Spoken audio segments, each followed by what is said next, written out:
ఈ రోజు కడతాల్కి ఆనుకొని ఉన్నటువంటి ఆస్పీ రియాలిటీ వారి కొత్త ప్రాజెక్ట్ అవతార్లో మనం ఉన్నాము. సో ఈ ప్రాజెక్ట్కి మనం గతంలో కూడా వచ్చున్నాము. జస్ట్ ఒక 4-5 మంత్స్ టైంలోనే చూసుకున్నట్లయితే చాలా డెవలప్మెంట్స్ అనేవి మనకు కనిపిస్తున్నాయి ప్రెజెంట్. సో ఇప్పుడు జరుగుతున్నటువంటి డెవలప్మెంట్స్ ఏంటి, ఇంత ఫాస్ట్గా డెవలప్మెంట్స్ ఎలా చేస్తున్నారు ఒకటి, అలాగే నెక్స్ట్ చుట్టూరా మనకి కడతాల్ టౌన్ అలాగే శ్రీశైలం హైవేకి ఆనుకుని ఉన్నటువంటి వెంచర్ ఇది. కాబట్టి కడతాల్ అండ్ శ్రీశైలం హైవే చుట్టుపక్కల జరుగుతున్నటువంటి డెవలప్మెంట్స్ అండ్ అలాగే గవర్నమెంట్ కొత్తగా తీసుకొస్తున్నటువంటి పాలసీస్, వీటన్నిటి గురించి ఇంకా ఈ వెంచర్ గురించి కూడా ఇంకా ఫర్దర్ అప్డేట్స్ గురించి మనం మరిన్ని విషయాలు అడిగి తెలుసుకుందాము.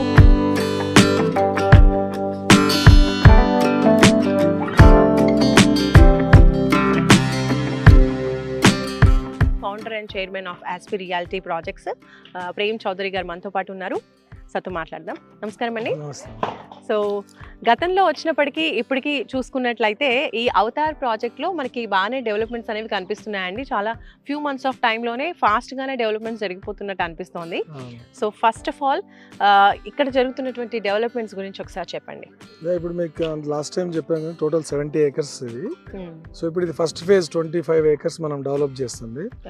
లాస్ట్ టైం మీరు వచ్చినప్పుడు అప్పుడే అప్రూవల్ వచ్చింది అనమాట మనకి. సో 3 months లో మనం మాక్సిమం బేసిక్ వర్క్స్ అన్ని కంప్లీట్ చేయగలిగాము. కొంచెం రైనీ సీజన్ అవ్వడం వల్ల కొంత డిలే అవుతుంది ఇప్పుడు. బట్ అదర్వైజ్ టార్గెట్ డిసెంబర్ కల్లా ఈ ప్రాజెక్ట్ మొత్తాన్ని ఫినిష్ చేయాలని మన టార్గెట్. ఇప్పుడు మన రోడ్స్కి సంబంధించి తర్వాత డ్రైనేజ్ సిస్టమ్స్కి సంబంధించిన అయితే అండర్ గ్రౌండ్ వర్క్స్ కంప్లీట్ అయిపోతే తర్వాత మనకు బేసిక్గా పెద్ద వర్క్స్ ఏమి ఉండవు, ఈజీ అయిపోతుంది. ప్లస్ ఇప్పుడు ఇవన్నీ ఏవైతే ఎమ్యూనిటీస్ మనం టార్గెట్ చేసామో ఇవన్నీ కూడా ఫేజ్ వైజ్గా ఇస్తామన్నమాట. ఇనిషియల్గా మనము గవర్నమెంట్ ఏదైతే బేసిక్ డెవలప్మెంట్స్ మనని కండిషన్స్ పెట్టారో అవి కంప్లీట్ చేస్తున్నాం. అఫ్ కోర్స్ నేను లాస్ట్ టైం కూడా చెప్పాను ఇది డిటిసిపి ప్రాజెక్ట్, బట్ మన డెవలప్మెంట్స్ అన్ని అబోవ్ హెచ్ఎండిఏ ఇస్తున్నాం. అంటే ఇందులో అండర్ గ్రౌండ్ ఎలక్ట్రిసిటీ వస్తుంది, under ground drainage system, under ground water system, even lights కూడా అన్ని సోలార్ ఇస్తున్నాం. సో బికాస్ 25 years మనకు లైవ్ ఉంటుంది సోలార్. అండ్ ఎమ్యూనిటీస్ కూడా మీరు అంతకు ముందు కూడా చెప్పారు, చాలా మంచి ఎమ్యూనిటీస్ పరంగా మీరు చెక్ చేసుకోవచ్చు.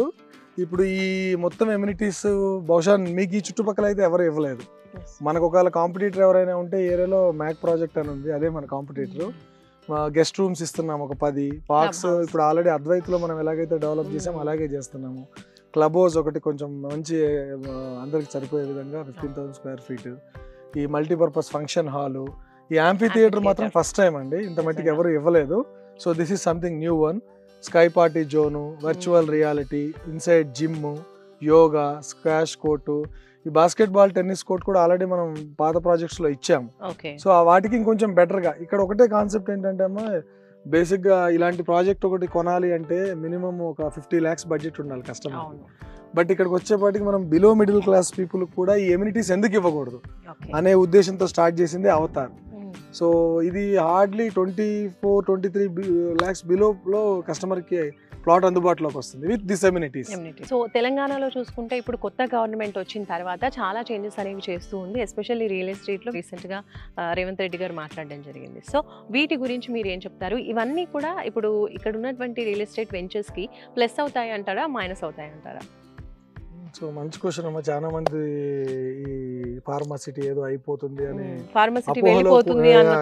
అవగాహన ఉంది. ఎందుకంటే ఫస్ట్ గవర్నమెంట్ ఛార్జ్ తీసుకున్న తర్వాత రేవంత్ రెడ్డి గారు ఫార్మాసిటీ గురించి ఒక అది బాగా వైరల్ అయింది. తర్వాత ఆయన ఇచ్చిన ఎక్స్ప్లెనేషన్ వైరల్ అవ్వలేదు. ఆయన ఏం చెప్తున్నారంటే ఇంతకు ముందు కడతాల్ అనేది సిటీకి చాలా దూరంగా ఉన్నట్టు లెక్క, ఇవాళ కందుకూరు దాకా వచ్చేసింది సిటీ. సో కందుకూరు నుంచి హార్డ్లీ మీకు 15-20 kilometers లో కడతాల్ వచ్చింది. మరి ఈ ఏరియాలో ఫార్మాసిటీ డెవలప్ చేస్తే మ్యానుఫ్యాక్చరింగ్ జోన్ అని ఒకటి ఉంది, అందులో 4 zones ఉన్నాయి, అందులో మ్యానుఫ్యాక్చరింగ్ జోన్ ఒకటి. ఈ మ్యానుఫ్యాక్చరింగ్ జోన్ వల్ల పొల్యూషన్ వస్తే ఆ పొల్యూషన్ సిటీకి కూడా ఎఫెక్ట్ ఉంటుంది. కాబట్టి లోకల్ వాటర్ కానీ లేక వాటర్ బాడీస్ దెబ్బతింటాయి, ఎన్విరాన్మెంట్ దెబ్బతింటుంది. ఇవన్నీ ఆయనకు అవగాహన తోటి ఆయన స్టేట్మెంట్ ఇచ్చారు. ఇచ్చి ఇప్పుడు ఆయన ప్లాన్ ఏంటంటే ఈ నాన్ పొల్యూటెడ్ ఫార్మాసిటీని అప్డేట్ చేయాలని. ఫార్మాసిటీ పోలేదు, అందులో నుంచి మ్యానుఫ్యాక్చరింగ్ జోన్ ఒకటి ఇంకొక 50 kilometers అవతల ఎస్టాబ్లిష్ చేస్తున్నారు ఆ క్లస్టర్ని. సో అందువల్ల ఫార్మాసిటీ ఇక్కడే ఉంటుంది. కానీ ఫార్మాసిటీ ప్లేస్లో ఇప్పుడు ఏదైతే 20,000 acres వీళ్ళు ఎక్వైర్ చేసి పెట్టారు ఆల్రెడీ ప్రభుత్వ భూమి. సో దాంట్లో భాగంగా ఇప్పుడు వాళ్ళు హెల్త్ యూనివర్సిటీ ఒకటి ఎస్టాబ్లిష్ చేస్తున్నారు. తర్వాత ఎలక్ట్రికల్ కార్స్ కి సంబంధించింది ఒకటి పెట్టాలి, ఎందుకంటే ఎలక్ట్రికల్ కార్స్ రాబోయే రోజుల్లో ఎక్కువైపోతాయి. ఎక్కువైపోతే ప్లస్ హైదరాబాద్ లో ఎక్కడ లేదు కూడా, మీకు పెడితే ఫస్ట్ ఇదే అవుతుంది. Correct. దానికి కావాల్సిన మెటీరియల్స్ కి సంబంధించిన బ్యాటరీస్ కానివ్వండి అవన్నీ కూడా ఇక్కడే పెట్టాలని చూస్తున్నారు. ఒక స్పోర్ట్స్ యూనివర్సిటీ ఒకటి ఎస్టాబ్లిష్ చేయాలని చూస్తున్నారు. తర్వాత ఈ మెడికల్ టూరిజంని బాగా ఎస్టాబ్లిష్ చేయాలని నేను ఎందుకో కంకణం కట్టుకున్నట్టున్నాడు. మనకు ఎయిర్పోర్ట్కి కడతాల్కి హార్డ్లీ 40 కిలోమీటర్స్ డిస్టెన్స్లో ఉన్నాము. ఇప్పుడు ప్రపంచంలో ఇప్పుడు అమెరికాలో ఒక హార్ట్ సర్జరీ చేసుకోవాలంటే ₹1 కోటి, అదే మన ఇండియాలో చేసుకోవాలనుకుంటే మీకు హార్డ్లీ 25 lakhsలో అయిపోతుంది. సో ఇప్పుడు వీళ్ళ ప్లాన్ ఏంటంటే ఎయిర్పోర్ట్ మనకు దగ్గరగా ఉంది కాబట్టి పెద్ద పెద్ద వాళ్ళందరూ కూడా ఇక్కడ హాస్పిటల్స్ ఎయిర్పోర్ట్లో ఈ నియర్ బై దీన్ని ఎస్టాబ్లిష్ చేసి అక్కడ యూఎస్లో ఉన్న కస్టమర్ ఎయిర్పోర్ట్కి వస్తాడు, అక్కడ నుంచి సిటీలోకి పోకుండా డైరెక్ట్ హాస్పిటల్కి వచ్చేస్తాడు, సర్జరీ అయిపోద్ది, మళ్ళీ వెళ్ళిపోతాడు. అంటే దీనివల్ల ప్రభుత్వానికి రెవెన్యూ వస్తుంది, ఫారెన్ ఎక్స్చేంజ్ వస్తుంది, అవతల అక్కడ ఉన్న వాళ్ళకు కూడా అతి తక్కువలో వైద్యం అయిపోతుంది. ఇది టూరిజం పాతదే కానీ దీన్ని వీళ్ళు వ్యాస్ట్ రేంజ్లో చేయాలని మాస్ రేంజ్లో ప్లాన్ చేస్తున్నారు. ఇది 4 lane రోడ్ అవుతుంది, మీకు ఐడియా ఉందో లేదో, మన 1700 crores గవర్నమెంట్ శాంక్షన్ చేసింది, కిషన్ రెడ్డి గారు అనౌన్స్ చేశారు. 4 lane అవుతే మీకు అసలు ఎయిర్పోర్ట్ అనేది 30 minutes కూడా పట్టదు. ఇంకొక గుడ్ న్యూస్ ఏంటంటే మామూలుగా మనం ఎయిర్పోర్ట్ అటు నుంచి వెళ్తాం, కర్నూలు అటు నంద్యాల కడప అటు వెళ్తాం, ఇది మన తిరుపతికి. ఇప్పుడు ఇది ఇన్ని రోజులు శ్రీశైలం హైవే అన్నారు కదా, రాబోయే రోజుల్లో ఇది తిరుపతి హైవే కూడా చెప్పాలి. ఇక్కడ నుంచి మనకు ఆల్మోస్ట్ 80 kilometers డిస్టెన్స్ తగ్గుతుంది అప్ అండ్ డౌన్. RRR అది నెక్స్ట్ లెవెల్ అనమాట. ఇంకా ఇప్పుడు RRRకి ORRకి మధ్యలో హైదరాబాద్లో ఉన్న ఎన్ని ఎగ్జిట్స్లో అయినా సరే 14 exit హాట్ కాబోతుంది, ఇంత మట్టుకైతే నేను చెప్పగలను. అండ్ ఇప్పుడు RRR కూడా రాబోతోంది, సో దాని డెవలప్మెంట్స్ కూడా ఫాస్ట్గా జరుగుతున్నాయి. సో RRRకి మన వెంచర్కి ఎంత డిస్టెన్స్ ఉండొచ్చు? మన వెంచర్కి 10 kilometers ఉంటుందండి. ఓకే. RRR నుంచి, అది అమంగలే కదా RRR, మంది కడతాల్, ఇక్కడ నుంచి మధ్యలో ఓన్లీ 3 villages ఉన్నాయి. ఇప్పుడు RRR ఒక గుడ్ న్యూస్ ఏంటంటే ప్రీవియస్ గవర్నమెంట్ కంటే ఈ గవర్నమెంట్ చాలా స్పీడ్గా ఉంది. వాళ్ళు ఏం చేశారంటే ఇప్పుడు మన RRR మొత్తాన్ని సెంట్రల్ భారత్ యోజనామాల కిందకి తీసుకెళ్ళిపోయారు. సో మనకు చాలా ఎక్స్పెండిచర్ గవర్నమెంట్కి తగ్గుతుంది. ఇంతకుముందు స్టేట్ గవర్నమెంట్ సెంట్రల్ గవర్నమెంట్ కలిపి ఇన్వెస్ట్ చేయాల్సి వచ్చేది, ఇప్పుడు మేజర్ ఇన్వెస్ట్మెంట్ సెంట్రల్ గవర్నమెంటే పెడుతుంది. సో రెండు నార్త్ అండ్ సౌత్ రెండు భాగాలు కలిపి సెంట్రల్ గవర్నమెంట్ టేక్ ఓవర్ చేసింది. నేషనల్ హైవే అథారిటీ కింద కూడా దీన్ని అటాచ్ చేస్తున్నారు. సో ఇప్పుడు మనము అవతార్ గురించి మాట్లాడుకుందాం. ఆస్పి రియాలిటీ వారి లేటెస్ట్ వెంచర్ అవతార్లో ప్లాట్ సైజెస్ అండ్ ప్రైజెస్ అలాగే లోన్ ఫెసిలిటీస్ ఏమైనా ఉన్నాయా? ఇప్పుడు మనం అది నేను చెప్పా కదా ఇంతకుముందు, మన ప్రాజెక్ట్స్ అన్ని కొంచెం హైఫై ప్రాజెక్ట్స్, 240-250 square yards. ఇందులో నార్మల్ కామన్ మ్యాన్ కి మిడిల్ క్లాస్ కి అందుబాటులో ఉండాలనే ఉద్దేశంతో చేసింది. ఇది 167 square yards నుంచి మీకు ఆల్మోస్ట్ 220 square yards దాకా ఉన్నాయి. ఇందులో ఆల్మోస్ట్ 167 square yards అన్ని బుకింగ్ అయిపోయాయి, 187 కూడా 50% అయిపోయాయి. ఎందుకంటే మా ప్రీవియస్ క్లయింట్స్ ఆ డెవలప్మెంట్ చూశాక అక్కడ బడ్జెట్ చాలా ఎక్కువ, మన లేమూరు పాత అద్వైతలో. సో అందులో ఎవరైతే కొనుక్కోలేదో వాళ్ళే ఆటోమేటిక్ వచ్చి ఇక్కడ కొనేసారు. సో 220 square yards ఉన్నాయి. So first phase almost 60% sales అయ్యింది, ఇంకొక 40% ఉంది. ఇప్పుడు సెకండ్ ఫేజ్ అప్లై చేసాము, అది కూడా 24 acres చిల్లర వస్తుంది. సో ప్రైసింగ్ దగ్గరకు వచ్చేప్పటికి మీకు ఆల్మోస్ట్ 23-24 lakhs లో మీకు కస్టమర్కి ప్లాట్ వచ్చేస్తుందండి. సో దానివల్ల వాళ్ళ ప్లస్ లోన్స్ కూడా మనం టాటా క్యాపిటల్తో మనం టై అప్ అయ్యాం.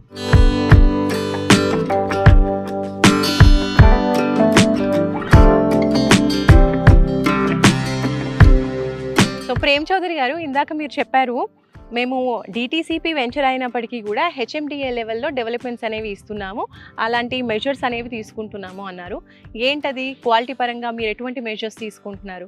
సో అది మీరు బేసిక్గా డిటిసిపికి హెచ్ఎండిఏకి చాలా డిఫరెన్స్లు ఉంటాయి, బట్ నేను క్వాలిటీ గురించి మాత్రం చెప్తాను, అది మీకు చూపిస్తాను, చెప్పటం కాదు. సో ఇప్పుడు మనకు ఈ పైప్స్ ఉన్నాయి కదా, ఇవి బేసిక్గా విల్లా ప్రాజెక్ట్స్లో వాడతారు. ఇవి సో ఇవి underground drain line pipes.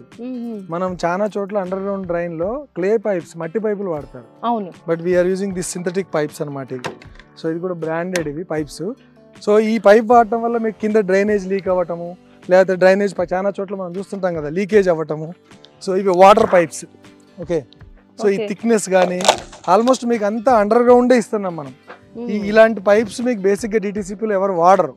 కారణం ఏంటంటే ఈ పైప్ చూడండి, ఇది ఫిక్సింగ్ చూడండి, ఇది ఎంత బాగా ఫిక్స్ చేశారు. నార్మల్గా అయితే ఇలా ఉండదు, ఇది వాటర్ పైప్, ఇది మీకు 100 years గ్యారంటీడ్ అనమాట. సో దీన్ని టెక్నికల్గా వాళ్ళు ఫిక్సింగ్ ఒక మెథడ్ యూజ్ చేస్తారు. అంటే ప్రతి దాంట్లో కూడా ఒక విల్లా లాగా ఎలా ఉంటుంది అలా, ఇవన్నీ కూడా మిషన్ మేడ్ కర్వింగ్ స్టోన్స్ మీకు ఈ మొత్తం మనం ప్లేసింగ్ చేసేవి. అంటే ప్రతి దాంట్లో కూడా ఆ క్వాలిటీ అనేది మీకు లాంగ్ టైం ఉంటుంది. మీకు ఇప్పుడు ఇది మనకు సోలార్ పోల్, ఇందాక మీకు చెప్పాక సోలార్ లైట్ అని.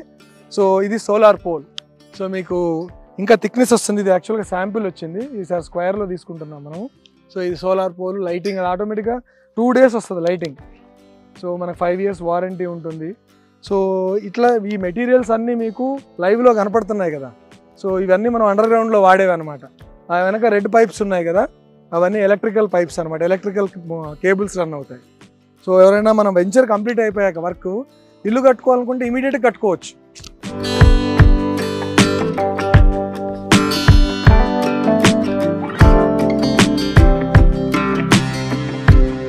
మీరు ఆస్పీ రియాలిటీ వచ్చేసి మిడిల్ క్లాస్ పీపుల్ని ఎక్కువగా ఫోకస్ చేస్తుంది అన్నారు. బిలో మిడిల్ క్లాస్ వాళ్ళకు కూడా అందుబాటులో ఉండేలాగా వెంచర్స్ అనేవి చేస్తున్నాం అంటున్నారు కదా. నిజానికి అంటే lower middle class and middle class people ఇలా ప్లాట్స్ కొనుక్కుంటే వాళ్ళకి ఎంతవరకు కూడా ఫైనాన్షియల్గా బెనిఫిట్ అవుతుంది అంటారు మీ ఉద్దేశంలో? ఎందుకంటే మిడిల్ క్లాస్ వాళ్ళు కొనాలంటే కంపల్సరీ లోన్ అప్రోచ్ అవ్వడము, లేదంటే హాఫ్ పేమెంట్ చేసి హాఫ్ లోన్ వెళ్ళడము, ఇలాంటివి చేయాల్సి వస్తుంది. అప్పుడు లోన్ అమౌంట్ కూడా వాళ్ళు ఈఎంఐ కట్టాల్సి వస్తుంది కదా. సో వాళ్ళకి ఎంతవరకు ఎలా బెనిఫిట్ అవుతుంది అంటారు మీ ఉద్దేశంలో? ఇప్పుడు మనకున్న ఇన్వెస్ట్మెంట్స్ పరంగా చూస్తే ఎవరైనా సరే, అది మిడిల్ క్లాస్ కానీ అప్పర్ మిడిల్ క్లాస్ కానివ్వండి, బ్యాంకింగ్ సెక్టార్లో పెద్దగా డిపాజిట్ పెట్టినా ఎఫ్డి పెట్టినా వచ్చేది ₹10 తక్కువే. సో బంగారం ఎంత కొనుక్కుంటారు, దాన్ని దాయాలి, మళ్ళీ అదొక రిస్క్ ఉంది. సో షేర్స్ మనకు తెలియని ఒక బ్రహ్మాండం అది. సో మిగతావి ఏమున్నాయి ఇంకా మీకు పెట్టడానికి? Only real estate. అది భూమి ఎప్పుడు అమ్మలాంటిది. మనం మంచి భూమి, ఎటువంటి లీగల్ ప్రాబ్లమ్స్ లేనివి, పర్ఫెక్ట్గా ఉన్నది తీసుకుంటే వచ్చే తరానికి కూడా అందించవచ్చు మీరు. ప్లస్ మీకు ఆ భూమి ఉందనే ధైర్యము చాలా గొప్పది. మీరు ఏమైనా అనుకోండి, నేను 10 సంవత్సరాలు చూస్తున్నాను కదా, ఒక ఫ్లాట్ కొనుక్కున్న తర్వాత ఆ ఇండివిజువల్ ఫ్యామిలీకి వచ్చే ఆ స్ట్రెంగ్త్ అసలు అది నేను చెప్పలేను. ఓకే, మనకు ఒక సపోర్ట్ ఉంది అని. ఎందుకంటే ఇవాళ చిన్న చిన్న కుటుంబాలు అయిపోయాయి, ఒకప్పుడు అంటే ఉమ్మడి కుటుంబాలు ఉండేవి. ఏదో ఒక ధైర్యం అంటే అది భూమే ఈరోజు. సో ఆ విధంగా చూస్తే మా కంపెనీ ఆస్పీ రియాలిటీ ట్యాగ్ లైనే wealth creators. So we create wealth in second way. So plot దగ్గరకు వచ్చేపాటికి నేనేమంటానంటే, ఇవాళ గజానికి మన దగ్గర 1 yearలో 30 to 40% అప్రిషియేషన్ అవుతుందండి. సపోజ్ మీరు ఒక 15,000 పెట్టి